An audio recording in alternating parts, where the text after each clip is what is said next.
नादानी। नादानी एक इतनी खूबसूरत ह्यूमन इंस्टिंक्ट है आपके अंदर, एक ऐसी मानव वृत्ति है आपके अंदर। इसको लोग कहते हैं नासमझी, इसको कुछ लोग कहते हैं बेवकूफी। और ये सब समझदार प्रोफेसर आपसे कहते होंगे नादानी ना करो, नासमझी ना करो, बेवकूफी ना करो, और आज मैं सिखाने आया हूं कि करो। यही तो उम्र है करने की। यही उम्र है करने की।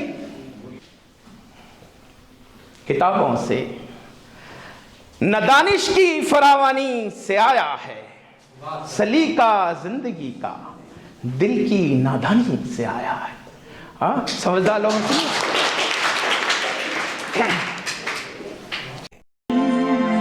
द्वारे द्वारे बाटता ज्ञान का अनमोल धन।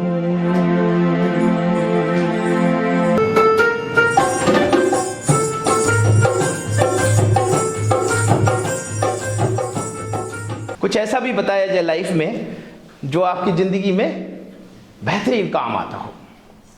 तो मैं आपको एक ऐसी खूबसूरत ह्यूमन इंस्टिंक्ट बताता हूं, मानव वृत्ति, मानव की एक ऐसी प्रवृत्ति जो हमारे अंदर है और बड़े शुद्ध रूप में है, और उसका अभी तक आपको पता नहीं है, आभास नहीं है ना?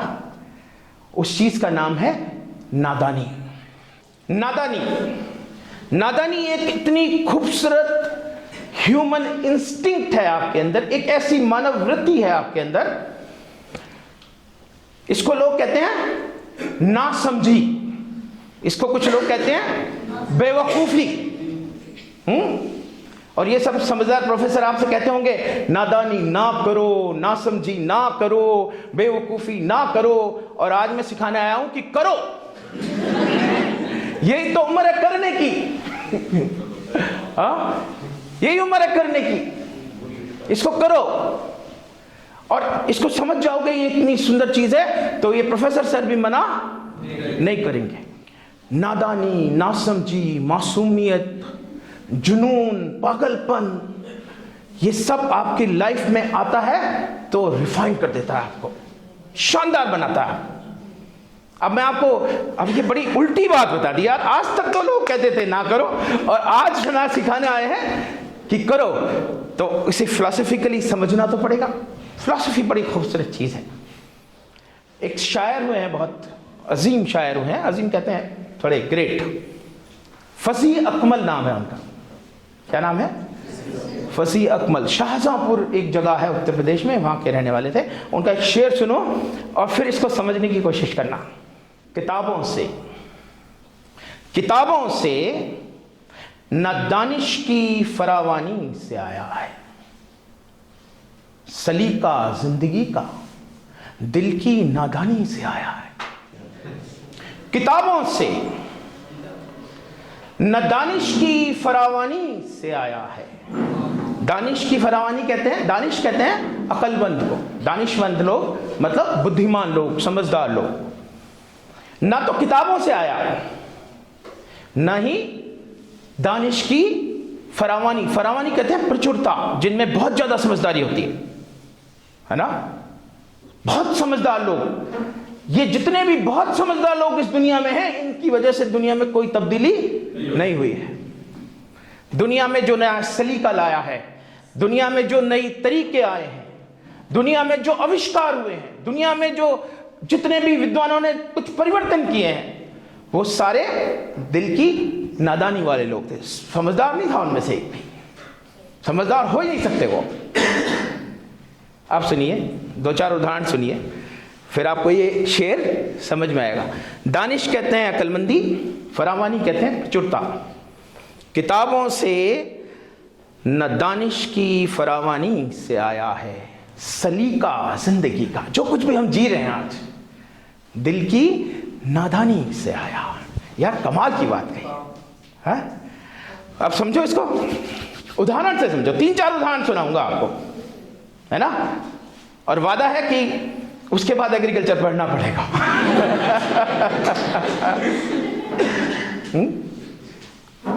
भाई साहब, पैंट जीन्स बोलते हो ना जिसको आप, जीन्स जो बेटी पहन रही है, बेटा मेरा पहन रहा है, ये वाला बेटा पहन रहा, ये घुटने से फाड़ दी, घुटनों से फाड़ दिए। समझदार आदमी करेगा? कोई समझदार आदमी करेगा?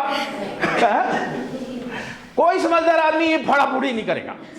अच्छी खासी जीन्स घुटनों से फाड़ दी। कौन होगा? कोई नादान दिल का, मुझे पानी मंगवाना यार, उससे कह रहे हैं, कोई नादान दिल का आदमी होगा। ऐसा हो सकता है कि उसका कोई दोस्त गरीब हो, उसकी जीन्स या पैंट फट गई हो, वो उस अमीरी गरीब को दूर करने के मूड में उसने अपनी भी फाड़ ली होगी, मैं भी फाड़ लेता। लेकिन इस नादानी ने क्या किया? सोचो कि इस नादानी ने क्या कमाल किया। जो ये ली पी, ये जो जीन्स बनाने की कंपनियां हैं ना, इनकी फैक्ट्रियों में अब एक सेक्शन नहीं होता, 2 सेक्शन होते हैं। एक जीन्स सिलने का, एक जीन्स फाड़ने का। सिली हुई जीन्स 2000 की, फटी हुई जीन्स 6000 की। आप मार्केट में पूछो। किताबों से न दानिश की फरावानी से आया है, सलीका जिंदगी का दिल की नादानी से आया है। हाँ, समझदार लोग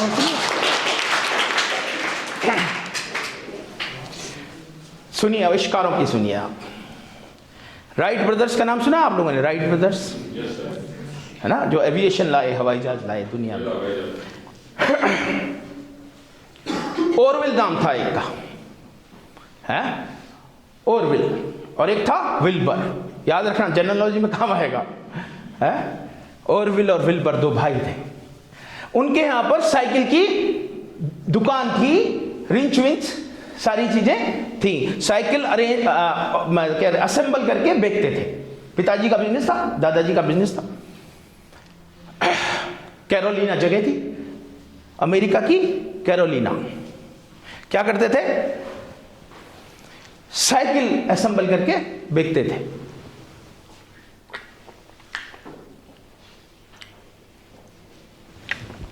ये रख लेना। तय किया कि उड़ेंगे। हाँ, क्या तय किया? उड़ेंगे। भाई समझदार आदमियों ने समझाया होगा, सिर फूट जाएगा, टांग टूट जाएगी। अभी आप पिताजी माताजी से कह के देखो, मैं इस पहाड़ी से कूदूंगा, क्या कहेंगे? अरे बावला हो गया, पागल हो गया। उस समय तो हेलमेट वगैरह भी नहीं थे, हड्डी टूट जाती, मर जाते। लेकिन नहीं माने, जुनून था, पागलपन था। एक असेंबल किया, एक डिवाइस, और उड़े। 17 दिसंबर का दिन था। ये जो डेट्स है ना, इन्हें याद रखा करो, ये बड़ी काम आती हैं आपकी। ये वाली डेट्स रिपीटेडली पूछी जाती हैं एग्जामिनेशंस में। बहुत बड़ी डेट है ये। 17 दिसंबर 1903। कैरोलिना का तट। कितने मिनट उड़ा? सिर्फ 12 सेकंड उड़ा। वो जो उनका विमान था, सिर्फ कितनी देर उड़ा? 12 सेकंड। सिर्फ कितने किलोमीटर गया? 6 किलोमीटर, 4 मील। लेकिन दुनिया बदल दी। आज के दिन 1.5 घंटे में चेन्नई, 5 घंटे में सिंगापुर, 6.5 घंटे में यूके, 12 घंटे में यूएसए। 28,000 विमान इस समय एयर में है। कितना? 28,000। और एक विमान में 500 आदमी आते हैं, तो 1.25 करोड़ आदमी इस समय टंगा हुआ है आसमान में। पूरी दुनिया बदल दी है। एविएशन की दुनिया, चमत्कारिक दुनिया ले आए 2 भाई, ऑरविल और विल्बर। पढ़ा लिखाने से कोई लेना देना नहीं था, रिंच विंच चलाते थे। किताबों से न दानिश की फरावानी से आया है, सलीका जिंदगी का दिल की नादानी से आया है। मैं उस नादानी की तरफ ले जाना चाहता हूं आज बच्चों को। यूथ यदि समझदार हो गया तो दुनिया में कोई परिवर्तन नहीं हो सकता। हाँ, समझदार तो मैम है, सर हैं, तो सही है ये लोग समझदार। हाँ?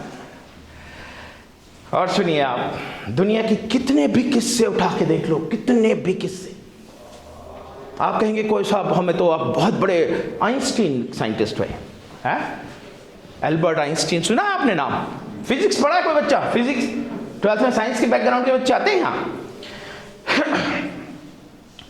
E = mc² पढ़ा होगा ना? दुनिया का बेहतरीन फार्मूला में आता है, आइंस्टीन ने दिया था वो। 1921 में नोबेल प्राइज मिला। अच्छा, वो रहने वाले स्विट्जरलैंड के थे, प्रोफेसर बन के आ गए बर्लिन, जर्मनी की राजधानी है बर्लिन। बर्लिन तो बहुत बड़ा शहर है भाई, हाँ बहुत बड़ा शहर है बर्लिन। अच्छा, प्रोफेसर बन के आए थे, पढ़ाने लिखाने का काम करते थे, अपने जुनून में लगे रहते थे।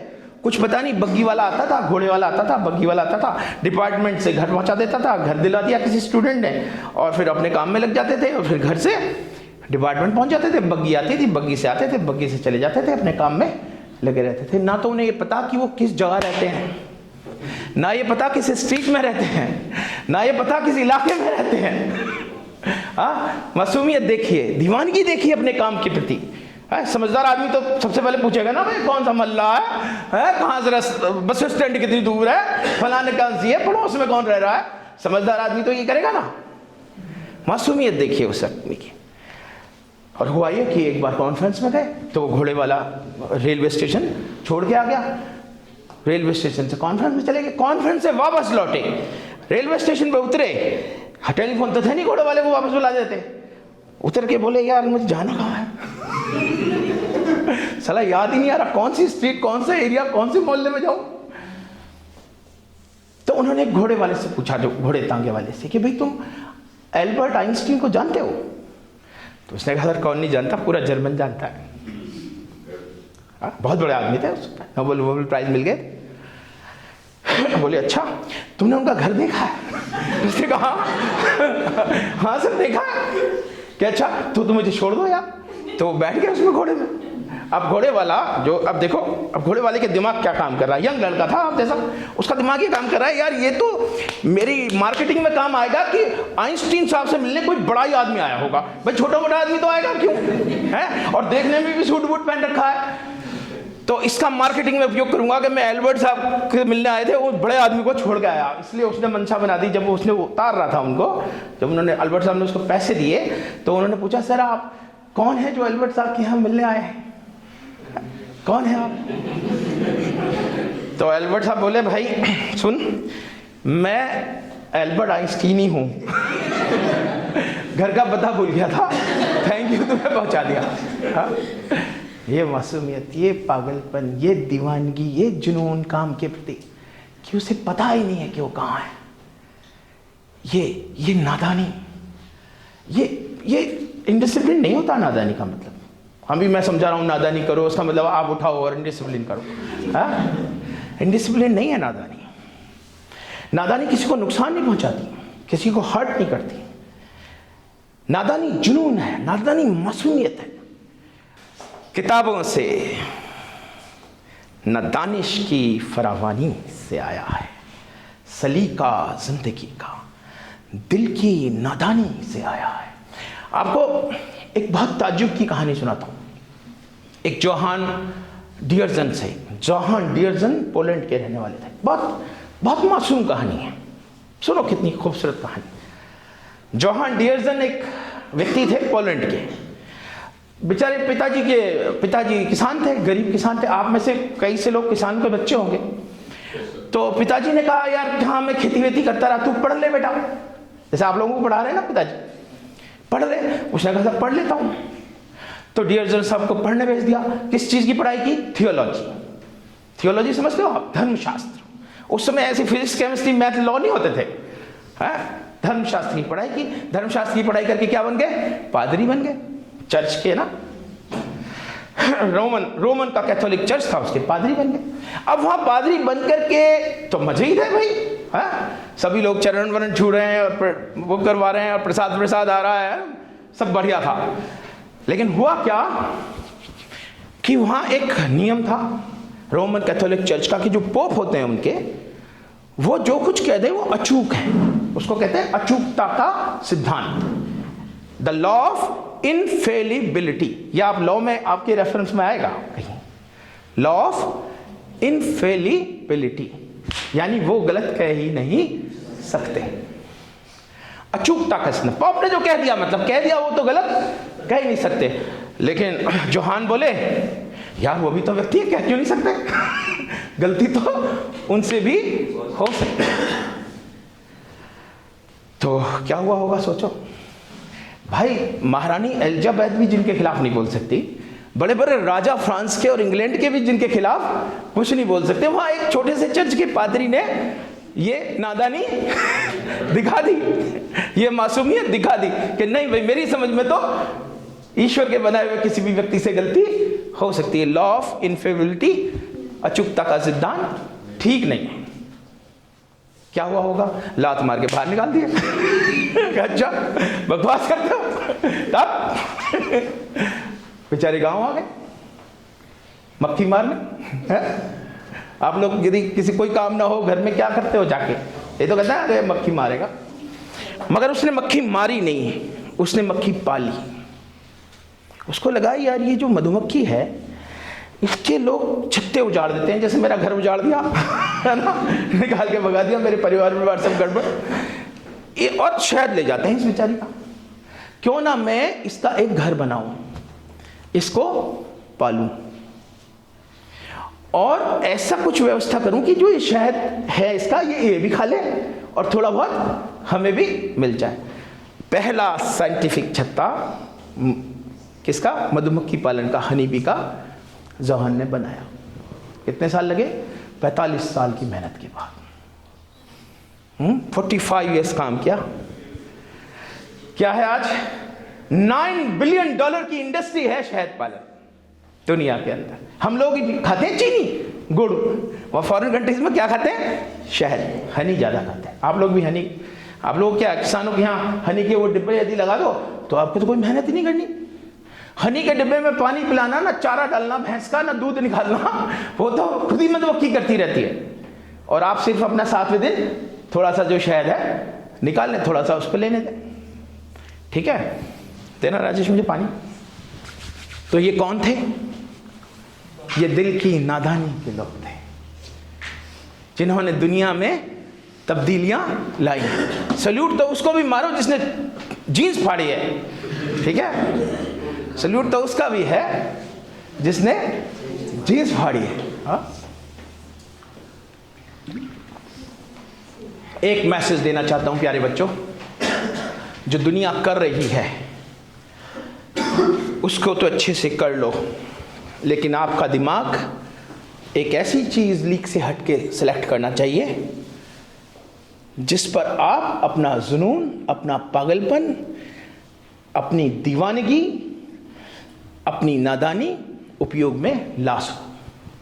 तब आप वो व्यक्ति बनोगे जिसने दुनिया में परिवर्तन लाए हैं, चेंज लाए हैं। हो सकता है दुनिया में ना ला पाओ, घर में ले आओ।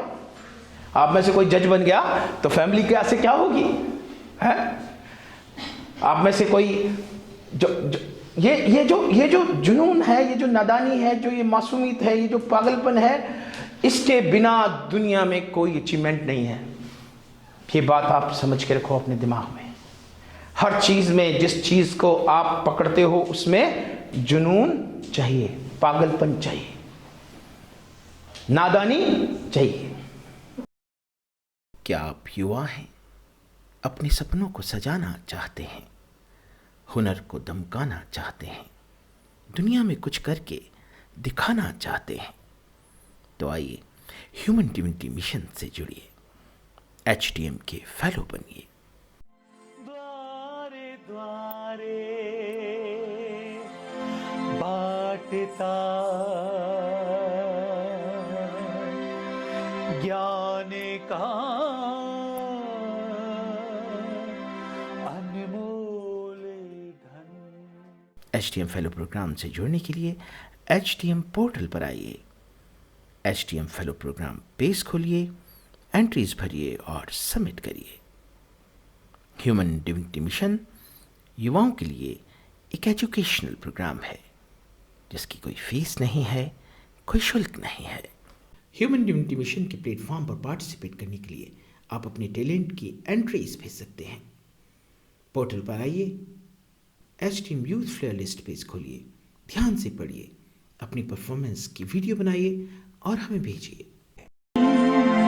द्वारे द्वारे बाटता ज्ञान का अनमोल धन।